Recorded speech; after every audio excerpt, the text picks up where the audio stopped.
حضرت علی سے کسی نے پوچھا، یا علی، آپ کی زندگی میں کوئی ایسی حسرت جو رہ گئی ہو؟ تب حضرت علی نے فرمایا، دو حسرتیں رہ گئی، ایک جتنا مجھے علم تھا اتنا کسی نے پوچھا نہیں، اور دوسرا جتنا میں سخی تھا اتنا کسی نے مانگا نہیں۔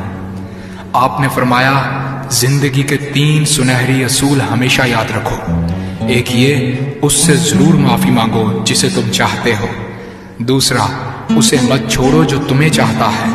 تیسرا یہ، اس سے کچھ نہ چھپاؤ جس پر تم اعتبار کرتے ہو۔ آپ نے فرمایا، دوست سے سنبھل کر دوستی کرو، ہو سکتا ہے وہ کسی دن تمہارا دشمن بن جائے، اور دشمن سے سنبھل کر دشمنی کرو، ہو سکتا ہے وہ کل تمہارا دوست بن جائے۔ زبان کا وزن بہت ہی ہلکا ہوتا ہے، مگر بہت کم لوگ اس کو سنبھال پاتے ہیں۔ آپ نے فرمایا، جسم ایک دکان ہے اور زبان اس کا تالا۔ جب تالا کھلتا ہے تو معلوم ہوتا ہے کہ دکان سونے کی ہے یا لوہے کی۔ زندگی تیز ہواؤں کی مانند ہے، جس نے اس کی آندھیاں برداشت کر لی وہ کبھی غم کی گھٹا نہیں دیکھتا، سر سبز و شاداب باغ دیکھتا ہے۔ حضرت علی سے کسی نے پوچھا، یہ کیسے پتا چلے گا کہ جو پریشانی یا مصیبت ہم پر آئی ہے وہ اللہ کی طرف سے آزمائش ہے یا ہم پر اللہ کی طرف سے سزا ہے؟ آپ نے جواب دیا، جو مصیبت تجھے اللہ کی طرف لے جائے وہ آزمائش ہے، اور جو مصیبت تجھے اللہ سے دور کر دے وہ سزا ہے۔ حضرت علی کے پاس ایک یہودی آیا اور کہا، میں نے سنا ہے کہ آپ مسلمان جب عبادت کرتے ہو تو وسوسے اور خیالات آتے ہیں، جبکہ ہم عبادت کرتے ہیں تو ہمیں نہیں آتے۔ حضرت علی نے جواب میں فرمایا، اگر ایک گھر فقیر کا ہو اور ایک گھر امیر کا تو چور کہاں جائے گا؟ یہودی نے کہا، امیر کے گھر میں۔ حضرت علی نے فرمایا، تبھی تو شیطان ان کو ستاتا ہے جن کے دل میں اللہ ہو۔ جن کے دل میں اللہ کی محبت نہیں ہوتی وہاں شیطان کا کیا کام؟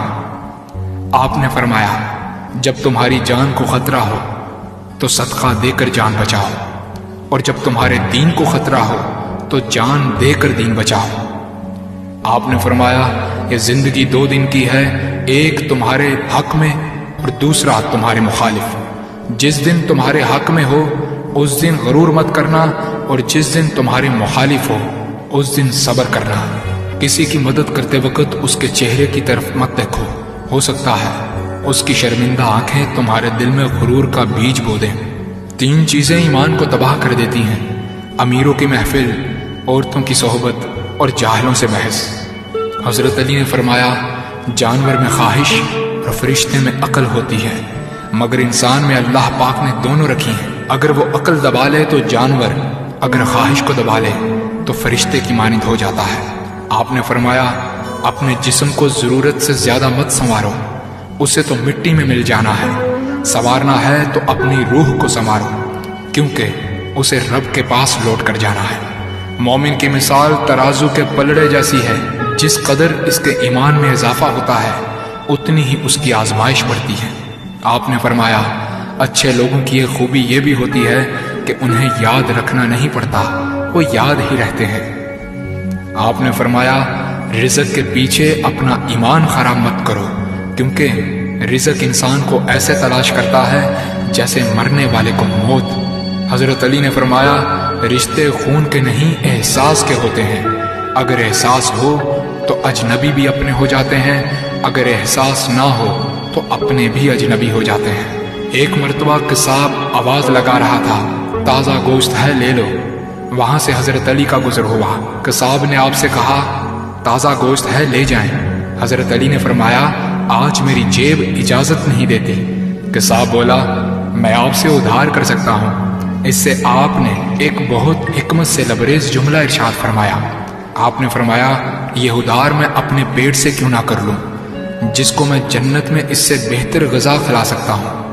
حضرت علی نے فرمایا، لفظ انسان کے غلام ہوتے ہیں، مگر صرف بولنے سے پہلے تک، بولنے کے بعد انسان اپنے لفظوں کا غلام بن جاتا ہے۔ آپ نے فرمایا، کوئی تمہارا دل دکھائے تو ناراض مت ہونا، کیونکہ قدرت کا قانون ہے، جس درخت کا پھل زیادہ میٹھا ہوتا ہے لوگ پتھر بھی اسی کو مارتے ہیں۔